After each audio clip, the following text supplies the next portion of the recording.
Et voilà, ces personnages vont vous jouer l'histoire d'Antigone.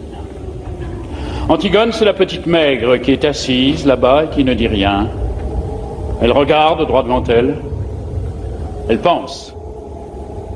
Elle pense qu'elle va être Antigone tout à l'heure. Qu'elle va surgir soudain de la maigre jeune fille noiraude et renfermée que personne ne prenait au sérieux dans la famille et se dresser seule en face du monde. Seule en face de Créon, son oncle, qui est le roi. Elle pense qu'elle va mourir, qu'elle est jeune et qu'elle aussi, elle aurait bien aimé vivre. Mais il n'y a rien à faire, elle s'appelle Antigone et il va falloir qu'elle joue son rôle jusqu'au bout. Et depuis que ce rideau s'est levé, elle sent qu'elle s'éloigne à une vitesse vertigineuse de sa sœur, Ismène, qui bavarde et rit avec un jeune homme. Elle sent qu'elle s'éloigne de nous aussi, qui sommes là, bien tranquilles à la regarder. De nous qui n'avons pas à mourir ce soir. Le jeune homme avec qui parle la blonde, la belle, l'heureuse Ismène, c'est Aimon, le fils de Créon. Il est le fiancé d'Antigone. Tout le portait vers Ismène. Son goût de la danse et des jeux, son goût du bonheur et de la réussite, sa sensualité aussi, car Ismène est bien plus belle qu'Antigone. Et puis un soir de bal, où il n'avait dansé qu'avec Ismène, un soir où Ismène avait été éblouissante dans sa nouvelle robe, il a été trouvé Antigone, qui rêvait dans un coin comme en ce moment, ses bras entourant ses genoux, et il lui a demandé d'être sa femme. Personne n'a jamais compris pourquoi. Antigone a levé sans étonnement ses yeux graves sur lui, et elle lui a dit oui, avec un petit sourire triste. L'orchestre attaquait une nouvelle danse. Ismène riait aux éclats là-bas, au milieu des autres garçons. Et voilà, maintenant lui, il allait être le mari d'Antigone.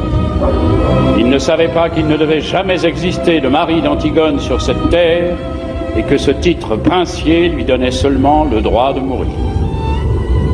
Cet homme, robuste, aux cheveux grisonnants, qui médite là, près de son page, c'est Créon, c'est le roi. Il a des rides, il est fatigué, il joue au jeu difficile de conduire les hommes. Avant du temps d'Édipe, quand il n'était que le premier personnage de la cour, il aimait la musique, les belles reliures, les longues flâneries chez les petits antiquaires de Thèbes. Mais Édipe et ses fils sont morts.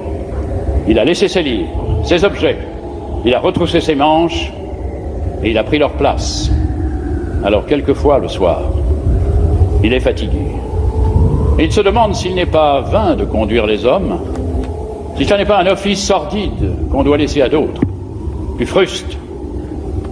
Et puis, au matin, des problèmes précis se posent qu'il faut résoudre, et il se lève, tranquille, comme un ouvrier au seuil de sa journée.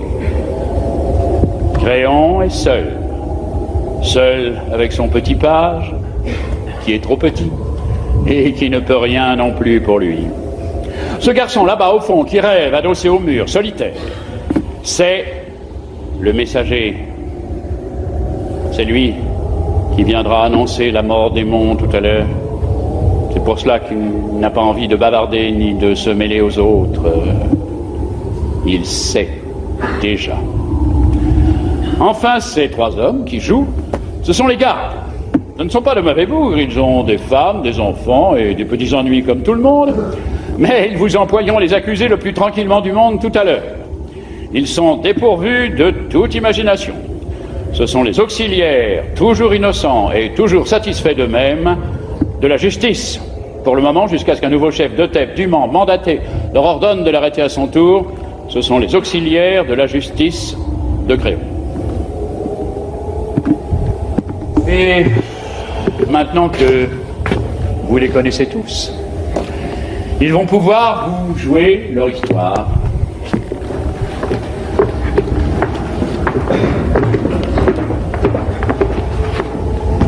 Elle commence au moment où les deux fils d'Édipe, Éthéocle et Polynice, qui devaient régner sur Thèbes 1 an chacun à tour de rôle, se sont battus et entretués sous les murs de la ville. Éthéocle, l'aîné, au terme de la première année de pouvoir, ayant refusé de céder la place à son frère. 7 grands princes étrangers que Polynice avait gagnés à sa cause ont été défaits devant les 7 portes de Thèbes. Maintenant, la ville est sauvée. Les 2 frères ennemis sont morts. Et Créon, le roi, a ordonné qu'à Éthéocle, le bon frère, il serait fait d'imposantes funérailles, mais que Polynice, le vaurien, le révolté, le voyou, serait laissé sans pleurs et sans sépulture, la proie des corbeaux et des chacals. Quiconque osera lui rendre les devoirs funèbres sera impitoyablement puni de mort.